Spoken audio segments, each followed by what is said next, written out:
On the 80th anniversary of the liberation of Auschwitz comes an unprecedented exhibition about one of history's darkest moments. Auschwitz, not long ago, not far away, features more than 500 original objects, first-hand accounts, and survivor testimonies that tell the powerful story of the Auschwitz concentration camp, its history and legacy, and the underlying conditions that allowed the Holocaust to happen. On now exclusively at ROM. Tickets at rom.ca.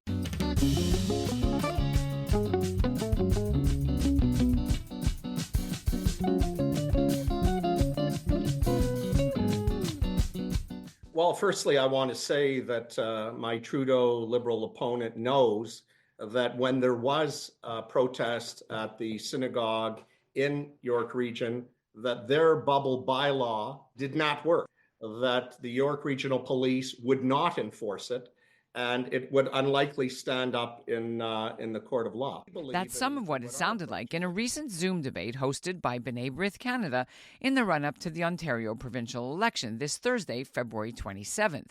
York Centre is a heavily Jewish area in North Toronto where Solicitor General Michael Kerzner is running again for the Ontario PCs.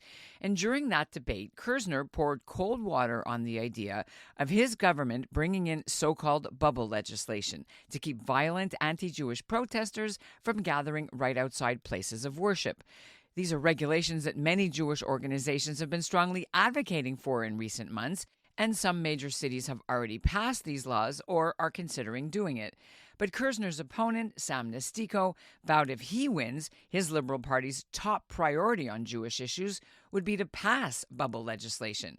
It makes sense that the issue of protecting Ontario's Jewish community after October 7th was a key part of that recent virtual debate, because since Doug Ford's Conservatives were last elected in 2022, York Centre and other Jewish areas have been flashpoints for spikes in anti-Semitic hate crimes, ugly anti-Israel demonstrations, blockades of highway overpasses, vandalism against Jewish businesses and firebombing at one of them, and gunshots 3 times targeting a private Jewish girls' school. So while these problems are front of mind for many Jewish voters and their allies, they're not making headlines at the leader's campaign stops. Instead, Premier Doug Ford called a snap election 16 months earlier than he needed to because, he says, he wants a third mandate so he can protect Ontario from the threat of Donald Trump's punishing tariffs on imports of Canadian products. Although since the election call, those tariffs have been put on hold. But having an election in the dead of a Canadian winter after Ontario's been buried under piles of snow, the likes of which we haven't seen in years, the biggest issue in this election might actually be voter apathy. I think it's that uncertainty that is what is motivating people right now. And the question that I think a lot of people are asking themselves is, who can we trust to navigate this forward? And I know that a lot of people are asking, well, what was the point of having an election? We don't need to have this election. I'm Ellen Besner, and this is what Jewish Canada sounds like for Monday, February the 24th, 2025. Welcome to the CJN Daily. It's a podcast of the Canadian Jewish News and made possible in part thanks to the generous support of the Ari Laskin and Maxine Granovsky-Gluskin Charitable Foundation.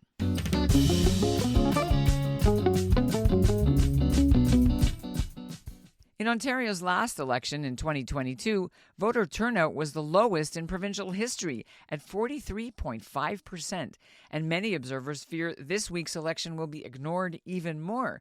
But there are actually lots of reasons to be interested, mainly because we could see the Liberals claw back into official party status, but also because there are some key candidates to watch, both Jewish and non-Jewish. Meanwhile, the new Liberal leader, Bonnie Crombie, is trying to distance herself from her political past as a former MP in the Justin Trudeau government.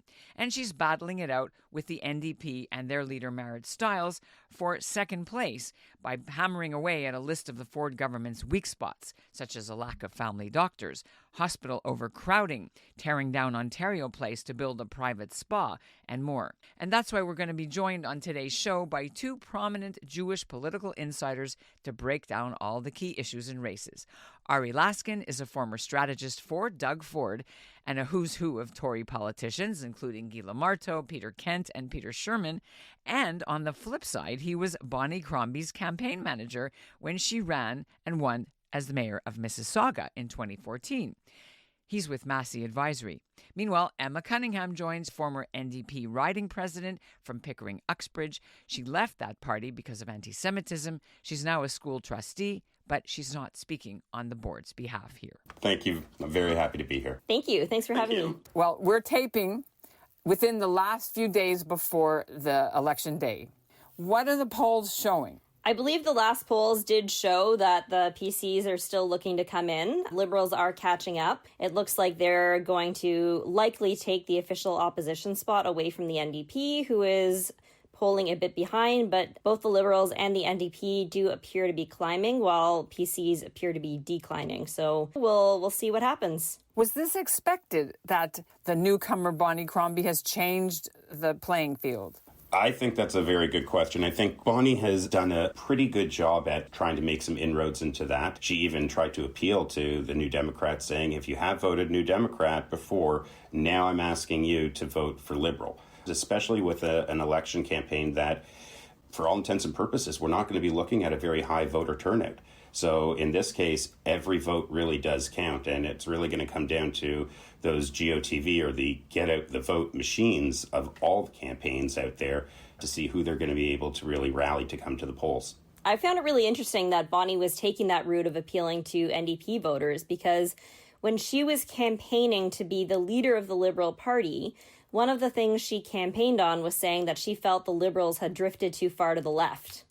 So I find it fascinating that here we are now, and she's appealing to those left-wing voters to come to a party she said she shifted to the right. A lot of the rhetoric that we see coming out of the very few debates that happen, but whatever, when they're ever allowed to have local debates, it's always the Trudeau Liberal Bonnie Crombie, the Trudeau Liberal Sam Nestico. I mean, most people who've taken high school civics know that it's not the same level of government. Are they using this to smear anybody who has L Liberal in their name with the visceral hate for the Liberal leader of Canada? No, it's not the same party, and that's absolutely correct, that you're looking at a federal Liberal Party versus a provincial Liberal Party with the Ontario Liberal Party. But I will say, if you look at Bonnie Crombie's political history, she started off as a federal Liberal MP. She was a very strong supporter of Prime Minister Justin Trudeau, especially during his bid in the Liberal leadership race when he was trying to become the leader, and successfully so. It's telling that the first person that called her after she won the mayoral race was Justin Trudeau. I remember taking that call and passing it over. I'm not so sure that you're looking at two different parties in this case. I think that there's going to be a lot of similarities in terms of the talking points that are coming out. So is that comparison not accurate? I don't know if I would say that.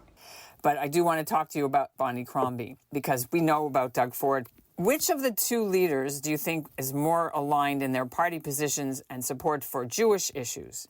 We're not talking about Marit Stiles and the NDP, because no one wants to vote for them. I shouldn't say no one. Many people hate them for their stance on Israel. But Ari, you go first. Tell us about the candidates you know and who has the most in line with what Jewish people and Jewish voters want. I would honestly say that I really do think that the Conservatives, or the Progressive Conservatives in this case, do have more of the Jewish community in mind. Now, that's not to say that party is perfect. I don't know any political party that is ever going to be perfect, but I always remember a lesson that my first boss taught me. Nobody wakes up in Ontario and says, how can I make Ontario worse? Just like nobody wakes up in Ontario and says, how can I make this a worse province for one community or another? I think in this case, the Conservatives has taken a very reasoned approach and have tried to put forward legislation and policies that are in line with protecting the Jewish community and protecting the Jewish community's interests. Premier Ford has been very vocal about making sure that the hostages are released when questions have been asked for, but that's a federal jurisdiction. It's something that the province is able to support and lend their support to. I was very pleased to see that Premier Ford put forward an order in council to get the IRA definition of anti-Semitism put forward as a resolution of the legislature. That's something that we had not seen in other jurisdictions, and it was it showed real leadership on this file. I know that the Ontario Liberal Party has talked about banning what they're calling hate-motivated activities or protests that incite violence or intimidation near a place like a synagogue, a school, childcare center, hospitals. They haven't tagged it specifically to the Jewish community, rather. They've left it at hate-motivated incidents rather than specifically calling out anti-Semitism. But we know what it means. We know B'nai B'rith has been talking about this, so while it certainly applies to other communities, Islamophobia obviously is on the rise as well, and their mosques need to be protected. But for sure, legislation like that would be very beneficial to the Jewish community at this time. Conservatives focused more in their platform on law enforcement and being able to crack down on hate incidents, things like protests, things like rallies where there is hate and not just valid criticism. So they've talked about it more from a police perspective. NDP has not said anything to anyone. If the Green Party has, then I unfortunately missed it, which is surprising because I voted Green last provincial election, but I have not seen one come out from the Green Party. So that's my take on the three parties right now and what they're proposing to do for our community and others. Between Premier Ford and Bonnie Crombie, who has been courting the Jewish community more? I would say Premier Ford has probably done the most courting, if you will, not just on the anti-Semitism aspect, but ensuring that there is support for various organizations. So funding for RENA Foundation, which is a fantastic organization, I have to say, ensuring that there is support for not just issues for our community, but items that are important to grow our family and to ensure that our families are able to succeed and thrive in Ontario. I haven't really seen a whole lot from the Liberal camp on it. I know that they are targeting what we call the Bathurst corridor in the Toronto area that has Thornhill, York Centre, and Eglinton and Lawrence, and a lot of the Jewish community in Toronto. I mean, you should mention, to be fair, that the Ford government implemented mandatory Holocaust education earlier in grade 6. Grade 10, Thank you. I'm not going to do your job for you, but also giving tons of money to the Holocaust Centre that was opened in Toronto. Ford has come to, I've seen him at October 7th, the anniversary rally where he didn't speak, but he and many of his ministers were there. He's been to the Israeli consulate every Hanukkah, and he always speaks about how his support is for the Jewish community in Israel. However, it's done privately. I think both is important. I think reaching out privately to communities is invaluable. My synagogue is in Whitby, and the Whitby MPP, Lorne Coe, is in my synagogue almost as often as I am, and he's not Jewish. He is just constantly there, a constant presence, constant ally, made friends with the entire community. He's there a lot. And I think that means a lot to the Jews in Whitby. He also gets up in the legislature and champions Jewish issues. And that's really valuable to us to see that we have an ally speaking out for us. So I think both are quite valuable because it's nice to see that it's not always performative, that things are done behind the scenes that aren't just blasted out for a press release. And it's important to have that public statement as well, that you're not ashamed to be affiliated with the Jewish community. So I think there's a lot to be said for both sides. On the 80th anniversary of the liberation of Auschwitz comes an unprecedented exhibition about one of history's darkest moments. Auschwitz, not long ago, not far away, features more than 500 original objects, first-hand accounts, and survivor testimonies that tell the powerful story of the Auschwitz concentration camp, its history and legacy, and the underlying conditions that allowed the Holocaust to happen. On now exclusively at ROM. Tickets at rom.ca. So who are the candidates that we should be watching, either Jewish or in Jewish areas or not Jewish, but don't want them to get in? I think that if you're looking at the Bathurst corridor, as I mentioned earlier, you have folks like Michelle Cooper, who's running in Eglinton and Lawrence, previously was represented by Robin Martin, who was a fantastic and such a very strong advocate for the Jewish community. I still remember Robin standing up and condemning Sarah Jama for wearing that appalling headscarf in the legislature. And if you're looking at that race with Michelle Cooper and Vince Gasparo right now, Michelle has been a very, very strong supporter from the Jewish community. She started off in Thornhill through the fundraising community up there. Just north of there, we have York Centre Minister Michael Kersner, who is the Solicitor General. has been a very strong person in terms of ensuring that our frontline officers and frontline first responders have the tools that they need to be effective in their jobs. And that also extends to ensuring that there is proper security in place for important institutions. He's in running with a former Justice of the Peace, Sam Nestico, who accused him of doing nothing for the Jewish community and blaming Ottawa for all the problems. So is he likely to get reelected anyway? I think he will get reelected. I don't know if I would take that criticism quite seriously. I would argue that Michael Kerzner, as the Solicitor General, has done a lot for the Jewish community, and he's done stuff both publicly and privately. So I don't think that's a fair criticism. Up Bathurst you go? Up Bathurst I go. If I continue up Bathurst, then we do have a little overlap with Willowdale, which, well, mind you, Willowdale isn't on that side. So let's just stick up Bathurst Street. No, do Willowdale. Well, Willowdale, you have Stan Cho, who is running again in that riding. He's been Minister of Tourism and Gaming, but let's talk about him outside of that role. He has been a very strong supporter of our community. He has shown up to every single event that I've seen, both on the paper, in the papers, on TV. He has spoken in the legislature on behalf of our community. So that is also a riding that I'm really watching. I think that could be a close one, but to be honest with you, I think Stan will probably pull ahead on this. The other one that I'm watching, like I said, is the riding where I grew up, which is Thornhill. It's a swing riding. I remember when it was first won by Peter Sherman for the Ontario Provincial Conservatives, and then won by Peter Kent for the federal Conservatives. So you worked on both of their campaigns, just for disclosure here. Yeah, just for all disclosure. Yes, I worked on both of their campaigns, and it was easy because I only had to remember one first name. But it was a riding that, like I said, is a very interesting riding because you have a collection of different communities that all have a very strong voice.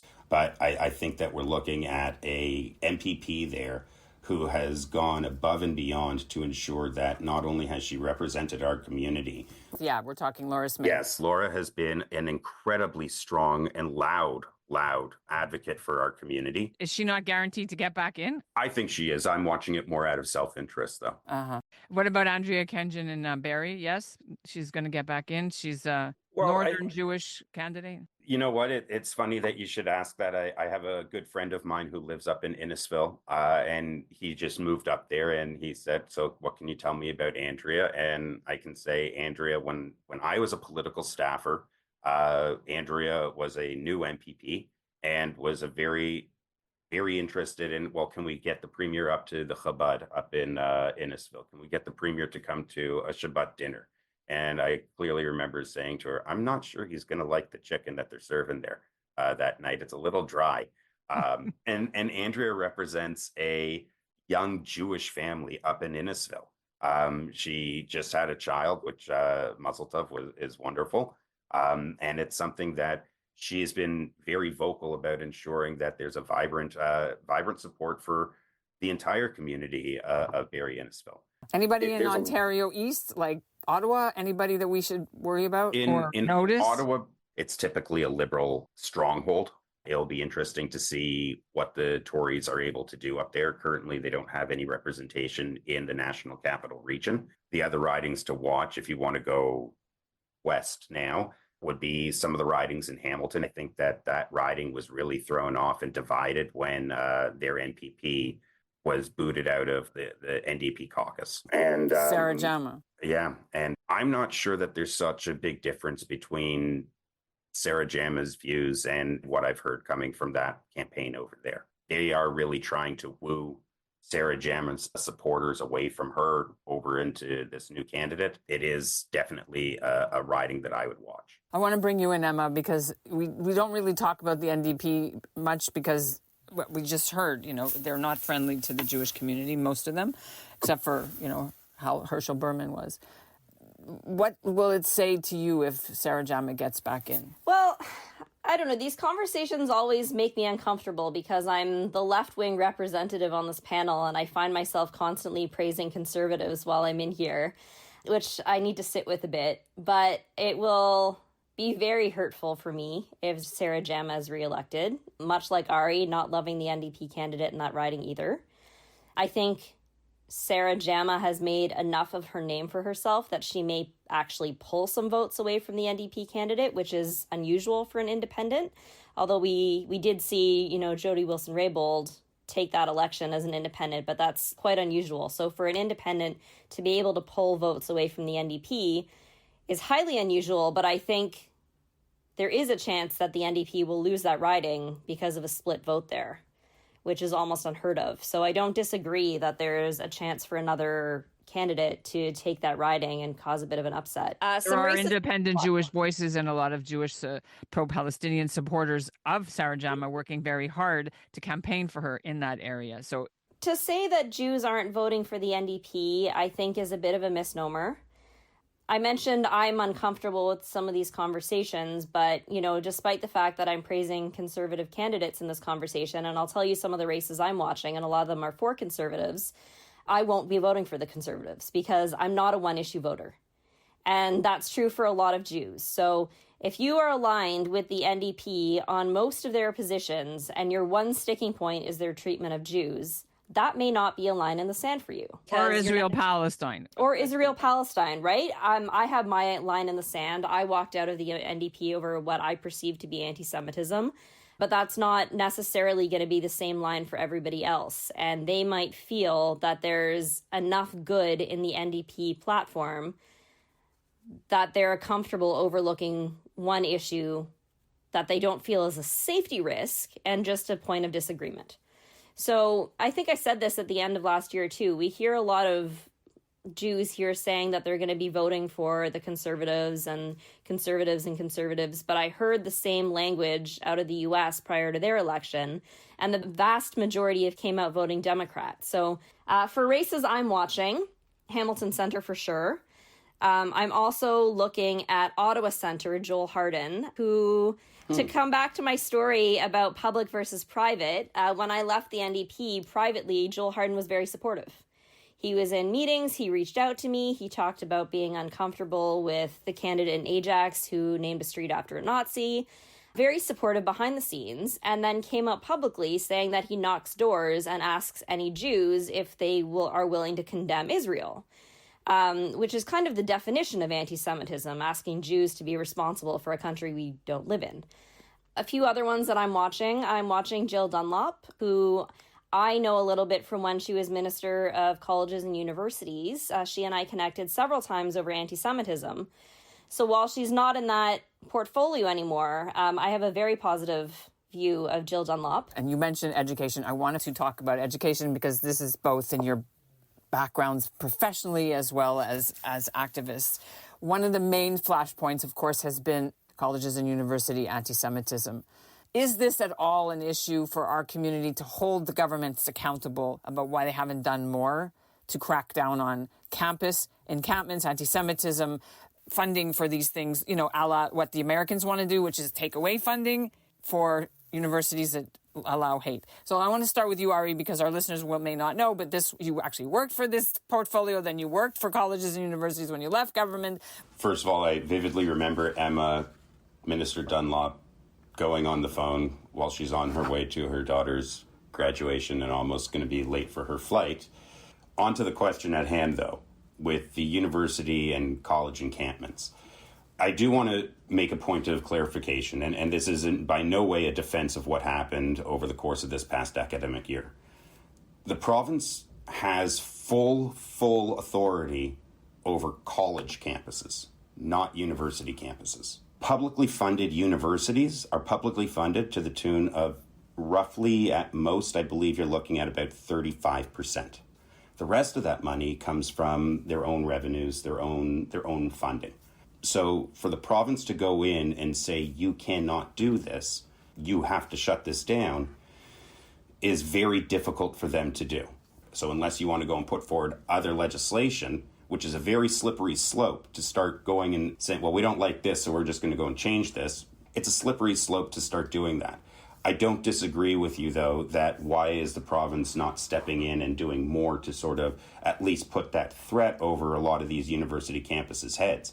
And you saw right before Minister Dunlop got shuffled out of that portfolio over into the Ministry of Education, she actually put the gauntlet down to President Merrick Gertler at the University of Toronto and said, if you're not going to do this, then we're going to find a way or put forward legislation that will supersede the University of Toronto Act, which is what would have to happen on a case-by-case basis. I don't think education at any level is an election issue right now. I think maybe the Jewish community has a more heightened interest in what's happening on university campuses, but I do think there has to be a really careful balance when it comes to debating ideas on college and university campuses. I think you have to draw the line at hate speech. I think you have to draw the line at encampments.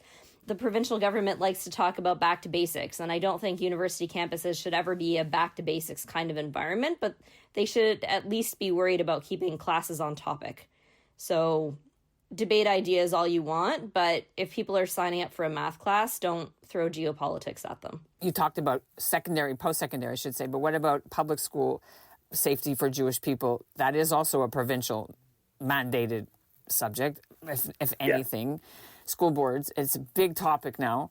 Is that at all factoring into the vote or the debate? I haven't seen it anywhere. Much to my chagrin, I would have to agree with Emma on this, that both K-12 and post-secondary is not the primary issue that's motivating the Ontario electorate in this election. But I think looking at reforming the Education Act is something that should be on people's agendas, because at the end of the day, it's a public school. It should have public oversight to ensure that you're there to learn. You're not there to be indoctrinated in terms of a political belief one way or another. You're there to learn. And to Emma's points, back to the basics, I think when the government says getting back to the basics, it's ensuring that schools are there to teach our students how to succeed in a modern day society, in a modern day life. Yeah, the use of the word indoctrination makes me a bit uncomfortable because of how often that word is used to try and convince people to not respect human rights. You know, succeeding in life and succeeding in society, diversity and tolerance is a huge part of that conversation. And I do think that's relevant. Okay, so you said, Ari, that's not what's getting on people's radar for this vote, for this election. Let's just finish by saying, what is making people pay attention, if anything, to this February 2025 early election in Ontario? To be honest, I think a lot of uncertainty. President Trump this morning or late last night, when he was having his Big Mac or whatever he had for dinner, said 25% tariffs on all automobile parts, pharmaceuticals, agricultural parts, et cetera, et cetera, et cetera. And who knows, tomorrow he could change his mind and say, you know what? No, let's just do that. Maybe it'll be a 5% tariff, or maybe we won't have a tariff on this and we'll put a tariff on something else. The issue that I think is at the heart of the election is affordability. And I think the uncertainty that Ari is talking about falls under that, because we don't know what these tariffs are going to do to our cost of living. And I think the number one thing that's driving everything right now is that prices are going up, wages are not going up with them, and people are scared. And, you know, I work in advertising. I used to work on the Chevrolet account. I know a lot of my family works at GM. I know this has a lot of people really afraid right now for their jobs and what that's going to mean. The bigger macro picture are still Jewish issues. Like, I know a lot of Jewish people that are worried about, how am I going to be able to sell my products down into the States if they're going to put a 25% tariff on the widget that I produce, or whatever the case is? Yeah, we're not one issue voters, right? So issues are issues. Maybe federally people are, yeah, but maybe provincially not. Yeah. And that's actually very important. Thank you again for sharing your insights with us. Thank you, and see you back again for the federal election. Can't wait. Oh my God, can't wait. And that's what Jewish Canada sounds like for this episode of the CJN Daily, made possible in part thanks to the generous support of the Ari Laskin and Maxine Granofsky-Gluskin Charitable Foundation. Our show is produced by Zachary Judah Kaufman. The executive producer is Michael Freeman, and our music is by Dov Beck-Levine. And I live in the riding of Oak Ridge's Aurora Richmond Hill, where the Liberal candidate, Jason Cherniak, said he was shocked when he heard the Solicitor General, Michael Kersner, call bubble legislation not only ineffective, but likely also unconstitutional. Check out the full story in the CJN, but here's a bit of Cherniak's interview. Thanks for listening. Well, is the goal to arrest people, or is the goal to stop the protest in front of a synagogue? So maybe they aren't being charged, but at least stop that protest. That's the part that the province can play a role in. And in fact, it was the previous Liberal government that first brought in bubble zone legislation around abortion clinics. So it can be done. And I think it's wrong to suggest that there's no role for the province here. On the 80th anniversary of the liberation of Auschwitz comes an unprecedented exhibition about one of history's darkest moments. Auschwitz, Not Long Ago, Not Far Away, features more than 500 original objects, first-hand accounts, and survivor testimonies that tell the powerful story of the Auschwitz concentration camp, its history and legacy, and the underlying conditions that allowed the Holocaust to happen. On now exclusively at ROM. Tickets at rom.ca.